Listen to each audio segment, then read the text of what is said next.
青史浩瀚，留名者寥寥。那些被一笔带过，甚至连名字都没留下的人，也都曾真真实实地活过一辈子。此刻，放下今日的纷扰，让我们一起回到那个遥远的年代，听一个无名之人的故事。永徽元年的春天，长安城里的柳絮还没有完全飘尽。太极宫的偏殿角落，一个刚被净身的少年正蹲在廊下发呆。他叫李守忠，那一年恰好15岁，从京兆府某个不知名的小县城被选进宫来，家里只拿走了为他换来的3斗米，那是他离开村口时父亲最后留给他的东西。彼时的唐高宗李治登基不过2年光景，贞观之治的余绪尚在，朝堂上房玄龄、褚遂良等老臣还在，高宗又是个谨慎温和的性子，大唐的天下看起来风平浪静。李守忠被分到内侍省做洒扫，每日天不亮就要起身，拿着竹帚把殿前的台阶扫得纤尘不染。他的师傅是个老太监，姓陈，说话时总是压着嗓子，仿佛怕惊动了什么，告诉他宫里有2件事千万不能碰，一是议论朝政，二是招惹外廷的官员。咱们这些人命比蚂蚁还贱。陈师傅说这话时，眼睛也没有看他，只是盯着远处的大殿。皇城里的风往哪边吹，咱们就往哪边倒。记住了，别出头，别多嘴，活着就是福气。李守忠把那句话记在心里，那时候他还不懂那是什么意思，只觉得师傅说话的样子有些凄凉。后来他在宫廷里待久了，才慢慢明白，那是一个见过太多事的人才能说出的话。咸亨元年的秋天，关中大旱的消息终于传进了皇城。那一年李守忠20岁，米价从斗40钱一路飙涨，到秋收时节已经涨到了700钱，寻常百姓根本吃不起白米，只能掺了糠秕野菜煮粥度日。太极宫的膳食也跟着缩减了，连侍奉的宫女们都瘦了一圈，上食局的太监们日日为米粮发愁，御厨把原本该用白米煮的羹粥改成了掺了陈草的杂粮。李守忠那年已经从洒扫的差事调到了御膳房帮忙，每日看着那些粗撒的食材，心里常常想起家乡的田。他听说关中路上饿死了人，有人家把女儿卖到富户换几斗口粮，有人家夫妻离散各自逃生，但那些苦难只是流言，只是从外头传进宫墙里的风声。他在皇城高墙之内看不见那些人间惨事，只能从师傅们偶尔的唉声叹气里，隐约感觉到世道艰难。也是在那一年，他第一次近距离见到了武则天。那不是正式的朝见，只是御膳房送羹汤到紫宸殿侧门时，恰好一位身着宅衣、气度威严的女子从殿内走出来，身后跟着7、8个宫女。她的眉眼很利，步伐也快，衣裙上绣着繁复的云纹，周身散发着一股不怒自威的气势。李守忠跪在路边低着头，只看见那双绣住金线的鞋面从他眼前经过，带起一阵淡淡的熏香。带路的太监悄声催他快磕头，是天后娘娘。他磕了头，武则天也没有停留，只是继续往前走。但那一幕在李守忠心里留下了很深的印记。他后来想，那时候的武皇后已经做了15年的天后，和高宗皇帝并称2圣，朝野上下谁敢不敬。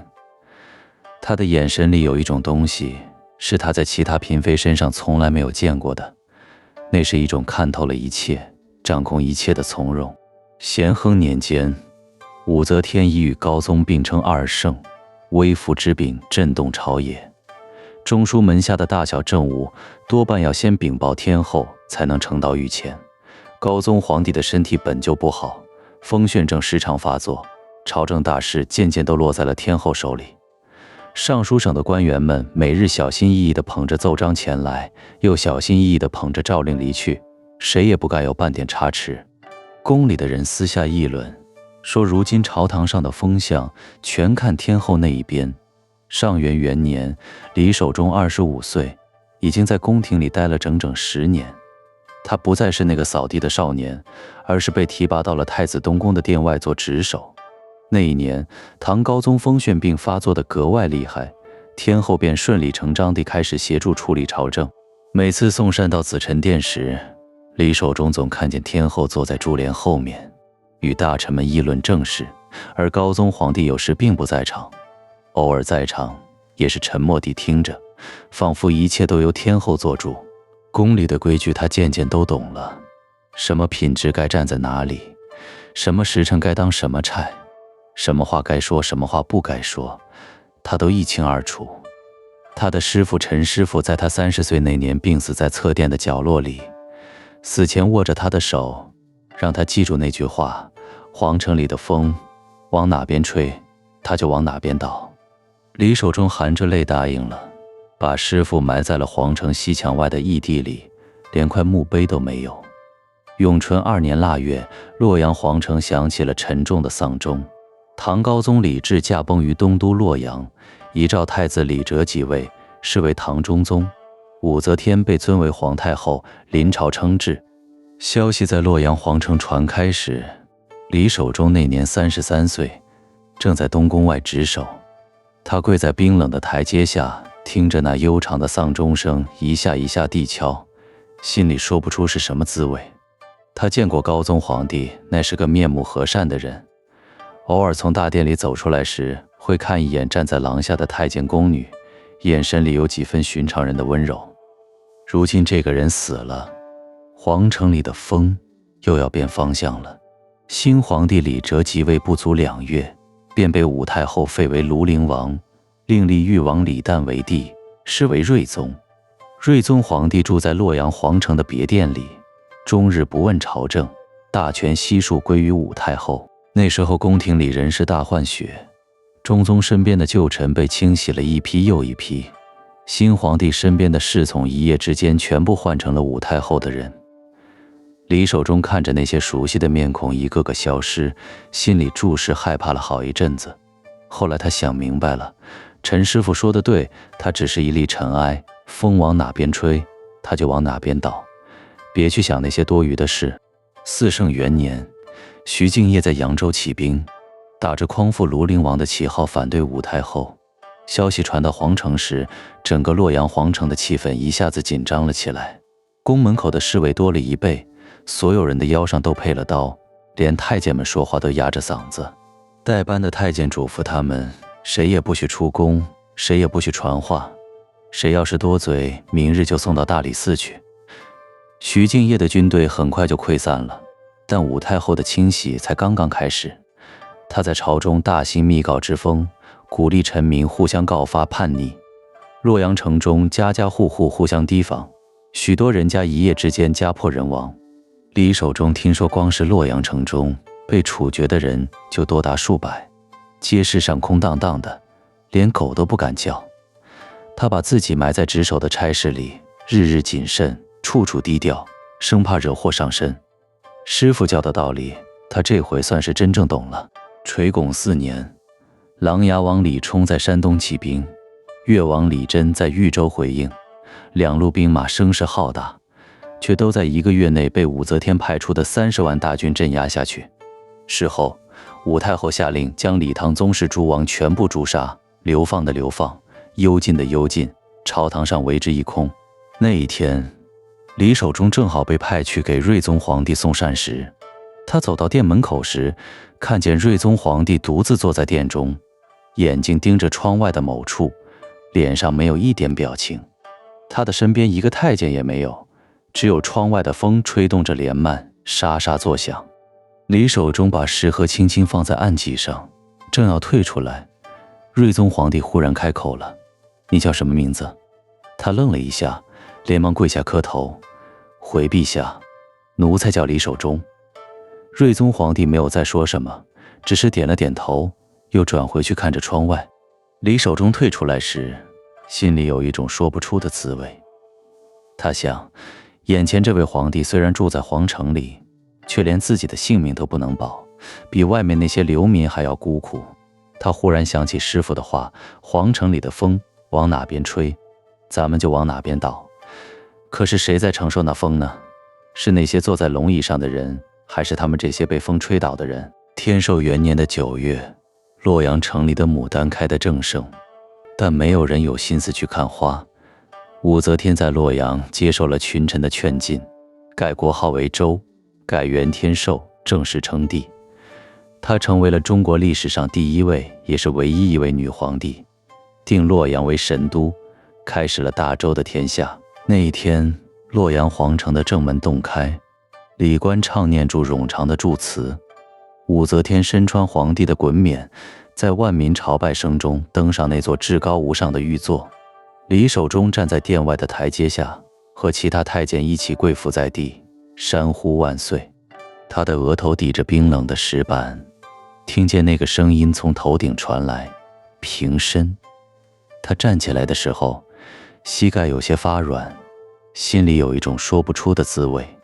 他服侍过唐高宗，见过武皇后临朝称制，此刻又跪在周朝皇帝的脚下。皇城换了主人，龙已做了新主，而他这个阉人只是高墙之内一粒微不足道的尘埃。他不知道自己心里是什么感觉，是悲哀，是庆幸，还是什么都没有。他只知道他还活着，还能站在这里，那就够了。武周建立之后，洛阳成为了帝国的心脏，皇城里的一切都随之改变。李守忠在洛阳皇城里的日子和以前没有什么不同，只是换了一个地方扫地、擦烛台、送膳食。洛阳的皇城比长安的太极宫更大、更气派，但也更陌生。他常常在夜里醒来，一时想不起自己身在何处，要愣上半晌才能想起来。哦，这里是洛阳，这里是神都，这里是大周的皇城。他在这里又度过了10几个年头，从40岁熬到了50多岁，头发渐渐白了，背也渐渐驼了。但他依然是那个谨慎寡言的太监，依然是那个只知道低头当差，不敢多说一句话的阉人。万岁通天元年，契丹首领孙万荣率领族众大举南下，攻克了冀州、瀛州、赵州等河北重镇，河北的百姓被迫逃往他乡。消息传到洛阳时，李守忠正在内殿擦拭烛台。一个从河北逃难进宫的老太监告诉他，孙万荣的兵马所过之处，房屋被焚，良田被建，百姓不是被杀就是被掳，他的家乡早就成了一片焦土。李守忠听了，默默无语。他想起自己净身进宫那年，家里拿走了3斗米，父亲的背影消失在村口的模样。他从来没有回去过，也不敢回去。他没有父母可以奔丧，没有家园可以投靠，他的根早就在那一年被掐断了。如今他只是一株长在皇城夹缝里的草，风往哪边吹，他就往哪边倒。他忽然觉得自己和那些河北的流民其实也没有什么两样，都是无根的草，都是飘零的萍。神龙元年正月，洛阳皇城迎来了最漫长的一夜。张柬之、桓彦范等5位大臣联络禁军将领，在东宫发动政变，率兵包围了武则天所居的迎仙宫，杀死了张易之、张昌宗兄弟，逼迫武则天退位。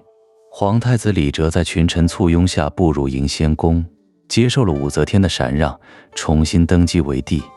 武周至此结束，李唐复辟。那一夜，李守忠躲在自己值守的小屋里，听着外面的喊杀声和马蹄声。他不敢出门，不敢张望，只是把身子蜷在墙角，双手捂着耳朵。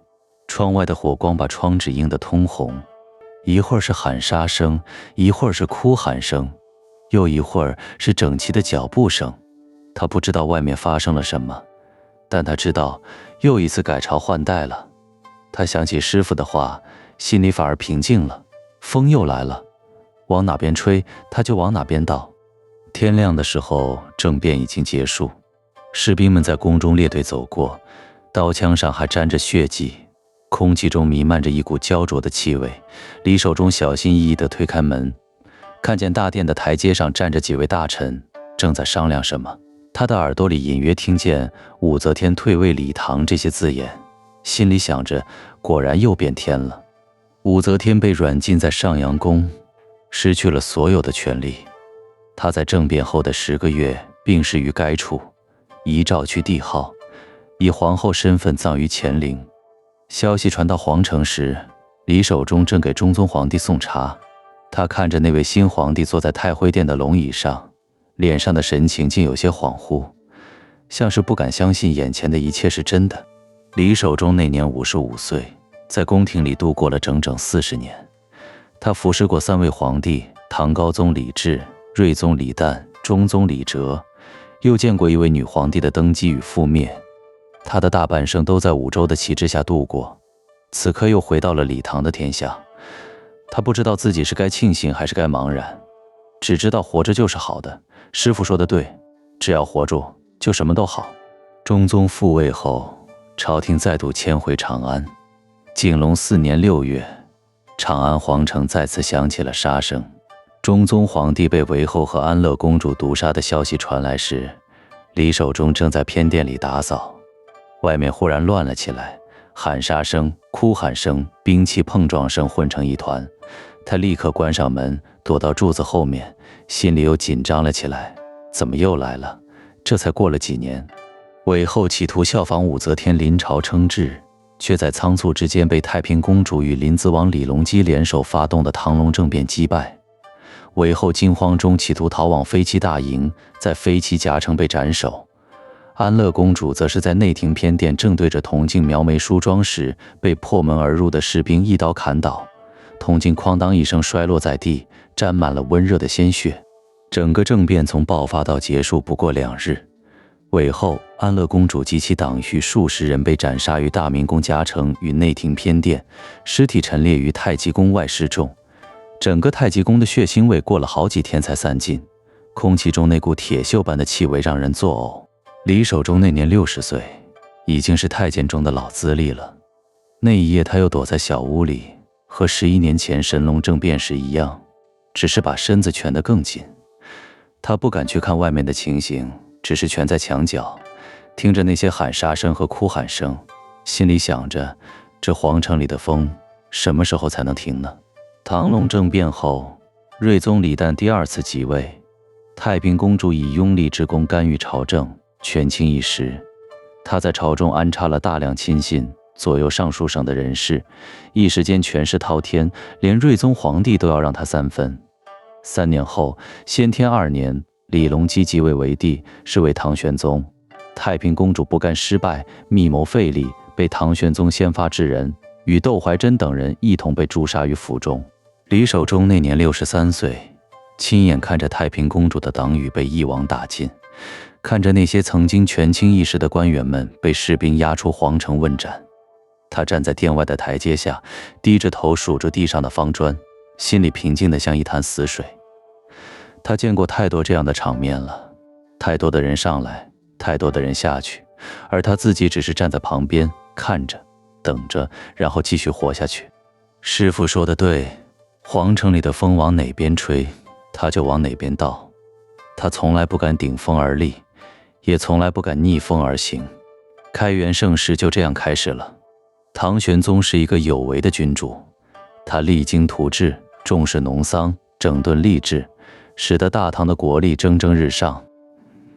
朝廷迁回长安后，太极宫的日子也安定了下来，不再有夜里的喊杀声，不再有密告的暗流。宫女太监们的脸上开始有了笑容，茶余饭后也能聊些轻松的话题了。太极宫里的花花草草被重新打理了起来，大明宫太液池的水面上又有了划船的宫女，空气中常常飘着歌声和笑声。李守忠那年65岁，已经老得做不了什么重活了。他被安排到太极殿的偏殿看守香烛，每日的工作只是看着香炉里的香烧完再添一柱，简单的近乎无聊。他的头发全白了，走路时背也微微驼着，走快了就喘不上气来。和他一同进宫的同伴们早已经死的死，走的走，有些人熬不到出宫的年纪就病死在侧殿的角落里，有些人因为犯了什么事被拖出去打死，有些人运气好的放出宫去，却也无处可去，只能在京城里当乞丐。他成了太监中为数不多的老前辈，偶尔有年轻的小太监来向他请教规矩，他便慢悠悠地说上几句，说完了也不求他们记住。开元4年的秋天，山东、河南大旱，蝗虫成灾，庄稼颗粒无收。朝廷下令灭蝗，又减免受灾地区的赋税，老百姓的日子虽然艰难，却总算没有出现大的动乱。消息传到皇城时，李守忠正坐在偏殿的廊下晒太阳。他听说蝗虫把山东的庄稼吃光了，农民颗粒无收，只能挖野菜剥树皮度日，心里忽然想起很远以前的事，关中老家当年也是这般闹灾。那一年他被选进宫，家里拿走了3斗米，不知道后来那一年是怎么熬过去的，有没有饿死人，有没有人逃荒。他已经不记得父母长什么样子了，只记得那年家里拿走了3斗米，父亲的背影消失在村口的模样。他常常想，如果不是被选进宫，他大概会像村里的其他男子一样娶妻生子，在田里耕作，然后在某一年的大旱或者兵荒中死去。他不会知道什么是皇城，不会见过皇帝，不会经历这么多事情，但或许也不会活得这么孤单。宫里的日子虽然吃穿不愁，却连个说话的人都没有。他和那些同为阉人的太监们在一起时，说的都是当差的规矩，今日的安排，极少说什么私事。他没有家，没有亲人，没有任何一个可以让他牵挂的人，这一辈子就是这样孤孤单单的过来的。他忽然有些伤感，但又把那伤感压了下去。伤感有什么用呢？不能当饭吃，也不能改变什么。他只是继续坐在廊下晒太阳，等着香炉里的香烧完，再添一柱。开元8年，李守忠70岁了，他的身体已经很不好了，眼睛花了，耳朵也有些背，走不了太远的路。内侍省的太监们体恤他年迈，给他换了一个更清闲的差事，让他在后殿的角落里看守一间堆放旧物的屋子。那屋子里堆着历年来淘汰下来的旧物，破了脚的烛台，褪了色的屏风，虫蛀了的旧书，穿了洞的旧衣裳。他每日不必见人，也不必当值，只管打扫打扫灰尘，看看那些旧物，然后就坐在门口晒太阳。那一年的某个春日午后，李守忠坐在那间堆满旧物的屋子门口，阳光从瓦片的缝隙里漏下来，落在他的膝头上。他想起了很多年前的事情，他想着永徽年间太极宫里平稳的日子，想着咸亨元年大旱时的恐慌，想着高宗皇帝驾崩时的丧钟，想着武则天称帝时那声平身，想着神龙政变那夜的火光，想着唐隆政变时的喊杀声，想着太平公主伏诛时那些士兵的脚步声，想着开元盛世以来安定的生活。他的一生就是这样过来的。风往唐吹，他往唐道；风往周吹，他往周道；风又往唐吹，他再往唐道。他不知道什么是对，什么是错，他只知道活着就是好的，平安就是好的。他见过太多的血腥和眼泪，见过太多的起起落落。他知道自己只是皇城高墙之内一粒微不足道的尘埃，什么也改变不了，什么也留不住。傍晚的时候，一个年轻的小太监端着晚膳来看他，问他身体怎么样，有没有吃饭。李守忠笑着摆了摆手，说自己吃过了，不要紧。那小太监便放下膳食，匆匆离去，还要赶回去当值。李守忠看着那个年轻的背影消失在暮色里，忽然觉得有些羡慕。他想起自己15岁那年蹲在太极宫的廊下发呆，也是这样瘦弱的身形，也是这样茫然的眼神，只是那时候他不知道前面等待他的是什么，而这个小太监或许也不知道。他想告诉他一些事情，却又不知道该说什么。